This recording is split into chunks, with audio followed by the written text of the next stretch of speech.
Hi everyone, this is Dr. P. Malatilata. Now I am going to explain about the poverty concept, meaning and definition.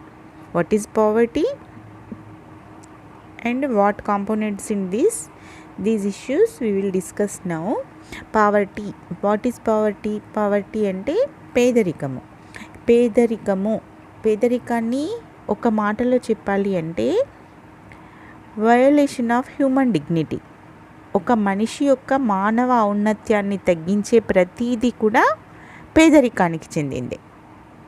అంటే మనిషికి కావలసినవన్నీ మనిషిగా బతకటానికి ఏదైతే dignity అవసరమో ఆ డిగ్నిటీని తగ్గించే ప్రతి దాన్ని మనం ఇక్కడ పావర్టీ లేదా పేదరికము అని చెప్పొచ్చు.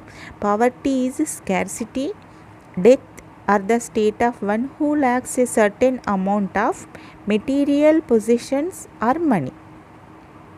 అంటే ఏ మనిషి అయితే కొరతగా అంటే తన కనీస జీవనాన్ని గడపటానికి అవసరమైన మనీని కానీ మెటీరియల్ థింగ్స్ని కానీ గూడ్స్ని కానీ సర్వీసెస్ని కానీ పొందలేకపోతాడో ఆ మనిషి ఆటోమేటిక్గా పావర్టీలోనే ఉన్నట్టు. It include the low income and the inability to acquire the basic goods and services necessary for survival with dignity. ముఖ్యంగా ఈ డిగ్నిటీ ఈ పావర్టీలో ఏం చెప్తారు అంటే నెసెసరీ సర్వీసెస్. దేనికి necessary services? Survival with dignity. ఒక మనిషిగా గౌరవంగా బతకటానికి అవసరమైన కనీస అవసరాలను కూడా పొందలేని స్థితిలో ఉండడాన్ని పావర్టీ పేదరికము అని చెప్పొచ్చు. ఇందులో ఇన్కమ్ ఉండొచ్చు, ఇనబిలిటీ ఉండొచ్చు, అన్ని రకాల పేదరికాలు ఉండొచ్చు. ఒక మనిషిగా బతకటానికి ఏవేవి అయితే నెసెసిటీస్ అవసరమో అవేవి కూడా పొందలేని స్థితిని పావర్టీ లేదా పేదరికము అంటారు. ఈ poverty have various dimension. Poverty అనేది చాలా రకాలుగా ఉంటుంది. అంటే పేదరికము అంటే ఇది ఒకటే పేదరికము, పైసలు లేకపోవడమే పేదరికము, లేదా కనీస అవసరాలు తీరకపోవడమే పేదరికము అన్నది చెప్పలేము. ఈ పేదరికము అనేది చాలా dimensions. Poverty has various dimensions. Then what kind of dimensions poverty having? In which angle we will search the poverty? We will measure the poverty. We have various dimensions about poverty. For example, income poverty, security poverty, education poverty, health and nutrition poverty, multiple deprivation. ఇన్ని రకాల పేదరికాలు ఉన్నాయి. పేదరికము అంటే డబ్బు లేకపోవడమే పేదరికము కాదు. అంటే డబ్బుతో పాటు డబ్బు లేని పేదరికం, ఆదాయ పేదరికం ఉంటుంది. ఆదాయం దొరికినా భద్రత లేకపోవడము ఉంటుంది. ఆదాయం ఉన్నా చదువుకోలేకపోవడము కూడా ఒక విధమైన పేదరికమే. చదువున్నా సరైన తిండి న్యూట్రిషన్ పట్టకపోతే అది కూడా పేదరికమే. ఈ అన్ని మల్టిపుల్ ఫ్యాక్టర్స్ కూడా మనిషిని ఇంకాస్త అతని డిగ్నిటీని అతని జీవన విధానాన్ని తగ్గిస్తే అది నిజమైన పేదరికం అవుతుంది.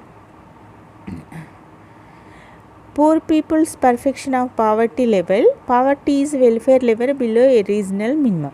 ఇక్కడ ఏంటి అంటే మామూలు ఉద్దేశంలో పేదరికము అంటే ఏంటి అంటే కనీస అవసరాలు తీరే విధంగా మనిషికి సంక్షేమాన్ని ఇస్తే అది మామూలు పేదరికంగా చెప్పొచ్చు. ఇక్కడ మనము టైప్స్ ఆఫ్ పావర్టీని గనక గమనిస్తే ఎన్ని రకాల పేదరికాలు ఉన్నాయి? How many types of poverty are there? One is absolute poverty, second one is relative poverty. Specially poverty having two types. One is absolute poverty, second one is relative poverty. నిరపేక్ష పేదరికము, సాపేక్ష పేదరికము. Then what is this absolute poverty and what is this relative poverty which is considered as real poverty? Now we can observe.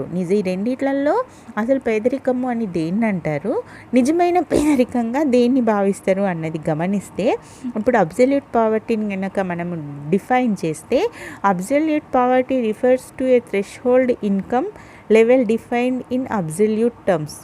Persons below a predefined threshold income are called poor.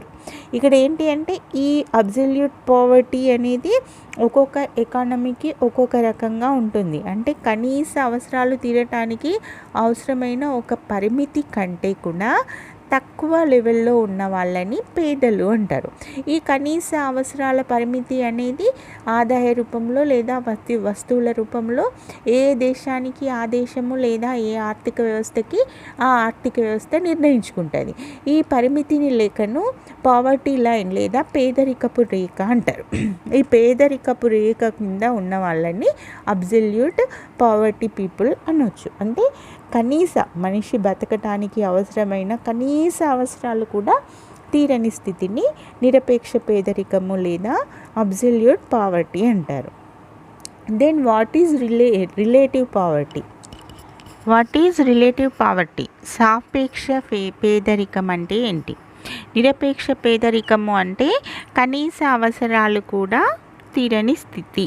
అంటే మనిషిగా బతకటానికి అవసరమైన కనీస అవసరాల ఆదాయం కూడా పొందలేని స్థితిలో ఉన్న వాళ్ళని నిరపేక్ష పేదలు అంటారు. మరి రిలేటివ్ పావర్టీ అంటే ఏంటి అంటే ఈ రిలేటివ్ పావర్టీ అనేది defined in relative terms with reference to level of living of another person. ఇక్కడ ఏంటి అంటే this relative term with reference to level of another person. అంటే వేరే వ్యక్తుల లేదా వేరే ఆదాయ స్థాయిలతోటి పోల్చుకొని మన ఆదాయ స్థాయి తక్కువగా ఉంది అని భావించడాన్ని రిలేటివ్ పావర్టీ లేదా సాపేక్ష పేదరికం అంటారు. అంటే ఏంటి అంటే ఇక్కడ 10,000 ఆదాయం వచ్చే ఆయన నెలకి 10,000 ఆదాయం వచ్చే ఆయనతోటి పోల్చుకున్నప్పుడు నెలకు 1,000 రూపాయలు సంపాదించే వ్యక్తి పేదవాడు. ఇక్కడ వాళ్ళు నిరపేక్ష పేదరికం కాదు. ఇక్కడ 1,000 రూపాయల వ్యక్తి యొక్క ఆదాయము కనీస అవసరాలు అనేటివి తీరుతున్నాయి. కాకపోతే ఇక్కడ ఏంటి, వెన్ ఈ compare with other income level person, అంటే 10,000 ఆదాయం ఉన్న వ్యక్తితోటి పోల్చుకుంటే నెలకు 1,000 రూపాయల ఆదాయం ఉన్న వ్యక్తి పేదవాడు. అట్లనే నెలకు 5 లక్షల ఆదాయం ఉన్న వాళ్ళతోటి పోల్చుకుంటే నెలకు 10,000 సంపాదించేవాడు పేదవాడు. మరి why we calculate this relative poverty? So మనం ఈ ఆదాయ స్థాయిలో భేదాలని పేదరికంలో ఎందుకు లెక్కించాలి అన్నది గమనిస్తే ఏంటి అంటే, మెయిన్గా ఈ రిలేటివ్ పావర్టీని క్యాలిక్యులేట్ చేయడం ద్వారా ఇన్కమ్ డిస్ట్రిబ్యూషన్ పారామీటర్, అంటే ఆదాయ స్థాయిలను లెక్కించటానికి లేదా ఆదాయ పంపిణీ ఎలా జరుగుతుంది ఆర్థిక వ్యవస్థలో అన్నది తెలుసుకోవటానికి ఈ రిలేటివ్ పావర్టీ అనేది ఉపయోగపడుతుంది. Then what is poverty line? అసలు ఈ పావర్టీ మెజర్మెంట్, పేదరికాన్ని ఎట్లా కొలుస్తారు, పేదరికానికి కొలమానం ఏంటి, లేదా మనం అనుకునే ఈ పేదరిక గీత, ఈ దారిద్ర్య రేఖ అంటే ఏంటి అన్నది గమనిస్తే, ప్రతి ఆర్థిక వ్యవస్థలో కనీసము ఈ పావర్టీ లైన్ అనేది minimum level of income deemed adequate in a particular country. Minimum level of income అది ఏ దేశానికి సంబంధించి ఆ దేశానికి కనీస ఆదాయ స్థాయి పొందలేని స్థితి. కనీస ఆదాయ స్థాయి అంటే ఒక మనిషి ఎగ్జిస్ట్ అవ్వటానికి కావలసిన కనీస ఆహారము, నివాసము, ధరించే దుస్తులు ఇవన్నీ పొందగలగటానికి ఎంత కావాలి? ఇప్పుడు ఒక మనిషి ఒక పూట తిండి తిని లేదా 2 పూటలు తిండి తిని ఒక ఇంట్లో నివసించాలి అంటే ఆయనకి నెలకి 500 ఉంటే చాలా, నెలకి 1,000 రూపాయలు ఉంటే చాలా అన్నది లెక్కిస్తాం. సో అట్లా లెక్కించి ఫుడ్కి ఇంత, షెల్టర్కి ఇంత, క్లాత్స్కి ఇంత, లేదా ఎడ్యుకేషన్కి ఇంత, హెల్త్కి ఇంత, అవన్నీ మినిమం లెవెల్, అంటే కనీస అవసరాలను లెక్కించి ఆ కనీస అవసరాల విలువను ఆదాయ రూపంలో, డబ్బు రూపంలో చెప్పించి, సపోజ్ మినిమంగా బ్రతకాలి అనుకుంటే నెలకు 1,500 రూపాయలు కావాలి. అప్పుడు ఈ పేదరికపు రేఖ అనేది ఏమవుతుంది? 1,500 అవుతుంది. సో ఏంటి అంటే మరి ఇది అన్ని కంట్రీస్కి ఒక తీరా ఉంటుందా అంటే ఉండదు. అది ఆ దేశ కాల పరిస్థితులను బట్టి, జనాభాని బట్టి, ఆ దేశం అభివృద్ధి చెందిందా, అభివృద్ధి చెందుతున్నదా, పేదరికమా అన్నదాన్ని బట్టి ఈ పేదరికపు గీత లేదా పేదరికపు కొలమానము అనేది నిర్ణయించబడుతుంది. సో కనీస అవసరాలను పొందగలిగే ఆదాయ స్థాయిని దారిద్ర్య రేఖ లేదా పావర్టీ లైన్ అంటారు. ఈ పావర్టీ లైన్ కంటే తక్కువ ఆదాయాన్ని పొందే వాళ్ళని పేదలుగా పరిగణిస్తారు. మరి ఈ పావర్టీ లైన్ అనేది అన్ని ఆర్థిక వ్యవస్థలకి ఒక్క తీరుగా ఉండదు. ఆ దేశ పరిస్థితులను బట్టి, ఆ దేశ జనాభా సంఖ్యను బట్టి, అక్కడ ఉండే రిసోర్సెస్ని బట్టి ఈ పావర్టీ లైన్ లేదా పావర్టీ మెజర్మెంట్ అనేది డిసైడ్ చేయబడుతుంది. Next topic, what are the causes of poverty. అసలు ఈ పేదరికం అనేది ఎందుకు ఉంటుంది, ఈ పేదరికానికి కారణాలు ఏంటి? ఇవి కనుక మనం ఆలోచిస్తే, first factor for poverty is population. Rapid rising population అంటే వేగంగా పెరుగుతున్న జనాభా అనేది పేదరికానికి మొదటి కారణం. వేగంగా పెరుగుతున్న జనాభా అనేది ఆర్థిక వ్యవస్థ మీద అధిక ఒత్తిడిని కలిగిస్తుంది. ఆహారం కానీ, ఇతర సౌకర్యాలు కానీ, ఆరోగ్య సౌకర్యాలు కానీ, వనరులు కానీ ఏవి కూడా ప్రజలందరికీ సరిపోవు. దీనివల్ల ఏంటి అంటే పెరుగుతున్న జనాభా చాలామంది పేదలుగా ఉండాల్సి వస్తుంది. అట్లా ఈ పెరుగుతున్న జనాభా అనేది సాధారణంగా ఎక్కువ పెరుగుతుంటుంది, ఆదాయం మాత్రం తక్కువ పెరుగుతుంటుంది. దీనివల్ల ఆటోమేటిక్గా పేదరికం అనేది ఏర్పడిపోద్ది. నెక్స్ట్ ఇంకొకటి ఏంటి అంటే, మనలాంటి దేశాల్లో ఎక్కువగా అగ్రికల్చర్ బేస్డ్ దేశాలు. లో ప్రొడక్టివిటీ ఇన్ అగ్రికల్చర్ సెక్టర్. వ్యవసాయ రంగంలోని తక్కువ ఉత్పాదకత కూడా పేదరికానికి ఒక కారణంగా చెప్పవచ్చు. ఎట్లా అంటే, the level of productivity is low due to subdivided and fragmented holdings, lack of capital, use of traditional methods of cultivation, literacy rate. ఇవన్నీ కూడా వ్యవసాయ రంగంలోని అగ్రికల్చర్ ప్రొడక్టివిటీని తగ్గించే అంశాలు. సో ఈ అగ్రికల్చర్ ప్రొడక్టివిటీ తగ్గడం వలన వ్యవసాయ ఆధారంగా ఉన్న మనలాంటి దేశాలన్నీ కూడా, వ్యవసాయ రంగం ప్రధానంగా గల మన దేశాల్లో అధిక జనాభా గ్రామీణ ప్రాంతాల్లో ఉంటుంది. ఈ జనాభా మొత్తము వ్యవసాయ రంగం మీద ఒత్తిడి కలిగిస్తుంది. అట్లా ఎక్కువ ఈ జనాభా ఒత్తిడి పడుతున్న వ్యవసాయ రంగము అభివృద్ధికి దూరంగా ఉండడము లేదా అల్ప అభివృద్ధి చెందడం వలన పేదరికము అనేది మరింత ఎక్కువ అవుతుంది అని చెప్పవచ్చు. మరొక కారణము అండర్ యూటిలైజ్డ్ రిసోర్సెస్. అంటే ఒక దేశము లేదా ఒక ఆర్థిక వ్యవస్థకి ఉన్న ప్రకృతి వనరులను కానీ, మానవ వనరులను కానీ పూర్తి స్థాయిలో వినియోగించుకోలేనప్పుడు కూడా పేదరికము అనేది ఏర్పడుతుంది. దీనివల్ల ఏంటి అంటే, అటు రిసోర్సెస్ ఉంటాయి, ఇటు పేదరికం ఉంటుంది. కానీ ఈ రెండింటి మధ్య గ్యాప్ అనేది అలాగే ఉంటుంది. ఈ రిసోర్సెస్ని పూర్తిగా వినియోగించుకున్నప్పుడు ఆటోమేటిక్గా అది ఆ పేదరికాన్ని తగ్గిస్తుంది, ఆర్థిక వ్యవస్థని అభివృద్ధి పథంలోకి తీసుకెళ్తుంది. This underutilization of resources lead to low productivity in agriculture sector. It leads to again poverty. So that we take measures to utilize more resources in the economy. మరొక కారణము low level of capital and entrepreneurship.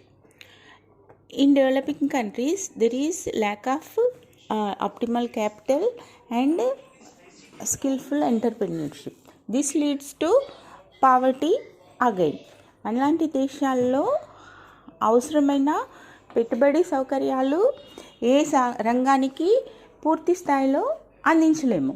ఒకవేళ పెట్టుబడి అవకాశాలు అన్నీ ఉన్నప్పటికీ కూడా skilful entrepreneurship అనేది మన దగ్గర చాలా తక్కువగా ఉంటుంది. అంటే లేబర్ ఫోర్స్గా మనం ఇవ్వగలుగుతున్నాం, కానీ ఎంటర్ప్రెన్యూర్షిప్ విత్ ఇన్నోవేషన్స్ అనేది మనలాంటి దేశాల్లో తక్కువగా ఉంటుంది.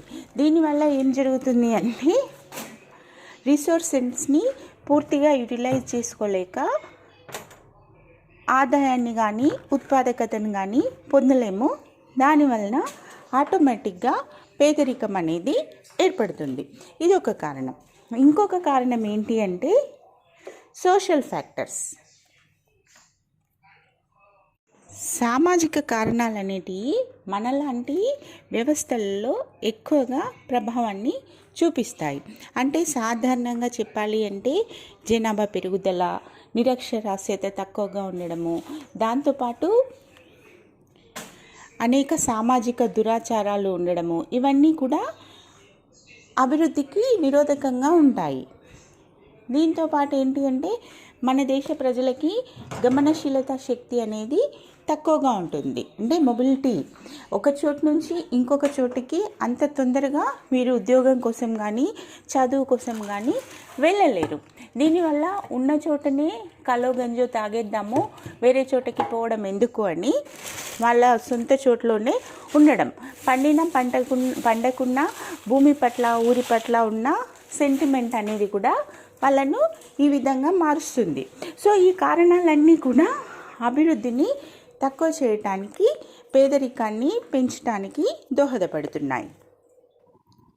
ఇవే కాకుండా ఇంకా పేదరికానికి ధరల పెరుగుదల, అన్ఎంప్లాయ్మెంట్ ఇవన్నీ కూడా కారణమవుతాయి. అంటే మనకొచ్చే ఆదాయం కంటే ధరలు ఎక్కువగా ఉన్నప్పుడు ఆటోమేటిక్గా అది పావర్టీకి, ఇన్ఫ్లేషన్కి దారితీస్తుంది. అధిక ధరల వల్ల కూడా అల్పాదాయలో ఇన్కమ్ లెవెల్ గ్రూప్ వాళ్ళు పేదరికంలోకి నెట్టివేయబడుతున్నారు. ఇంకొకటి ఏంటి అంటే అన్ఎంప్లాయ్మెంట్ అనేది అన్ఎంప్లాయ్మెంట్కి పావర్టీకి మధ్య చాలా రిలేషన్ ఉంటుంది. ఇవి రెండు ఒకదాన్నొకటి ఇన్ఫ్లుయెన్స్ చేస్తాయి. ఎక్కడైతే అన్ఎంప్లాయ్మెంట్ ఉంటుందో అక్కడ పేదరికం ఉంటుంది. ఎక్కడైతే పేదరికం ఉంటుందో అది దాదాపుగా అన్ఎంప్లాయ్మెంట్కి దోహదపడుతుంది. ఎక్కడ ఉద్యోగిత ఉండకపోవడం వల్ల ఆదాయం ఉండదు. ఆదాయం ఉండకపోవడం వల్ల వాళ్ళు వస్తువులను వినియోగం చేయలేరు. వినియోగం చేయకపోవడం వల్ల మళ్ళీ ఉత్పత్తి అనేది తగ్గిపోద్ది. ఆటోమేటిక్గా ఉత్పత్తి తగ్గడం అనేది అన్ఎంప్లాయ్మెంట్కి దోహదపడుతుంది. అంటే ఈ పేదరికము, నిరుద్యోగిత అనేది ముఖ్యంగా మనలాంటి భారతదేశం లాంటి దేశాల్లో చాలా ఇబ్బంది పెట్టే అంశం. నెక్స్ట్ పొలిటికల్ ఫ్యాక్టర్స్ కూడా మన కంట్రీలో పావర్టీకి ఒక పెద్ద reason. Specially the Britishers started lopsided development in India and reduced Indian economy to a colonial state. They exploited of the natural resources to suit their interests and weaken the industrial base of Indian economy. In independent India, the development plans have been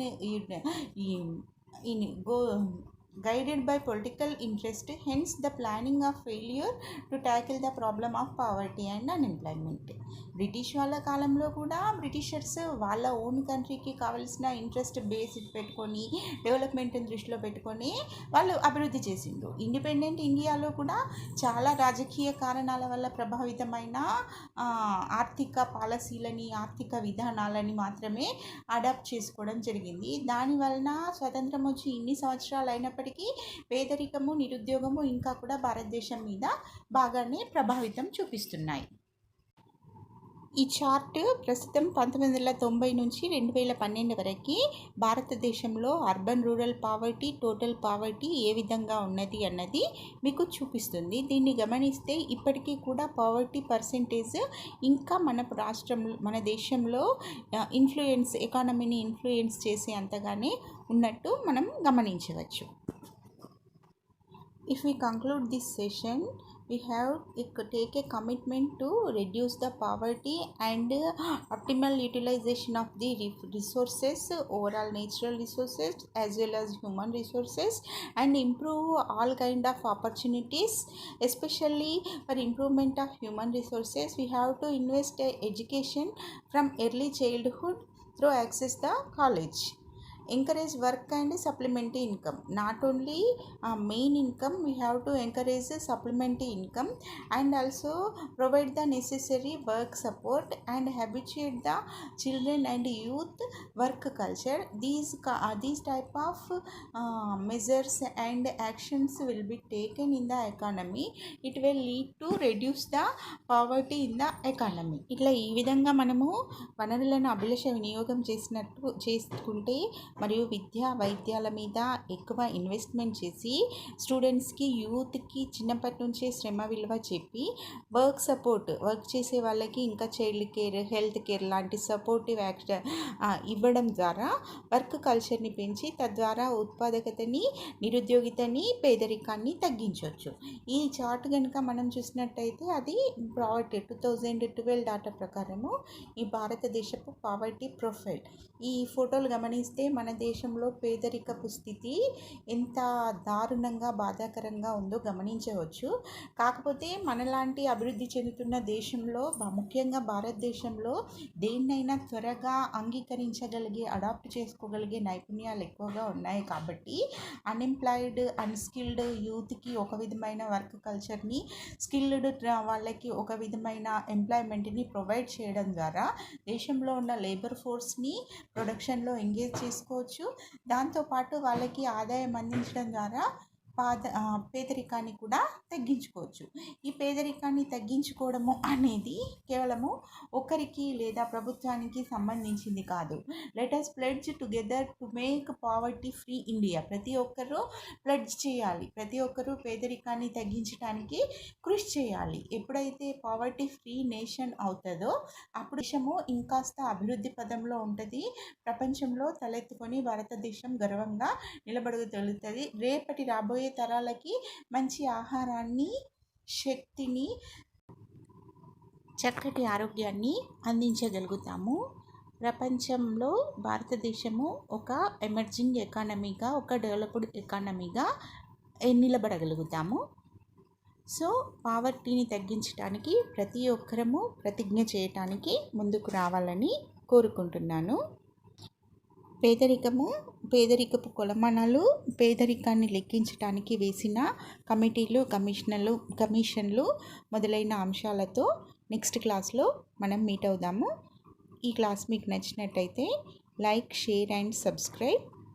ఈ ఎకనామిక్స్లో పేదరికానికి, నిరుద్యోగితకి మొదలైన వాటికి సంబంధించి మనము current డాటాను కూడా collect చేసుకోవాల్సిన అవసరం ఉంది. Economics అనేది డైనమిక్ సబ్జెక్ట్. సో స్టాటిక్ డాటాతో పాటు కరెంట్ డాటాను కూడా తీసుకొని కంపేర్ చేస్తే ఎకానమీకి సంబంధించిన ఫ్యాక్ట్స్ మనము పొందగలుగుతాము.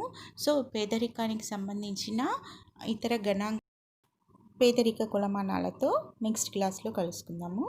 ధన్యవాదాలు. Thank you. Doctor P. Malathi Latha.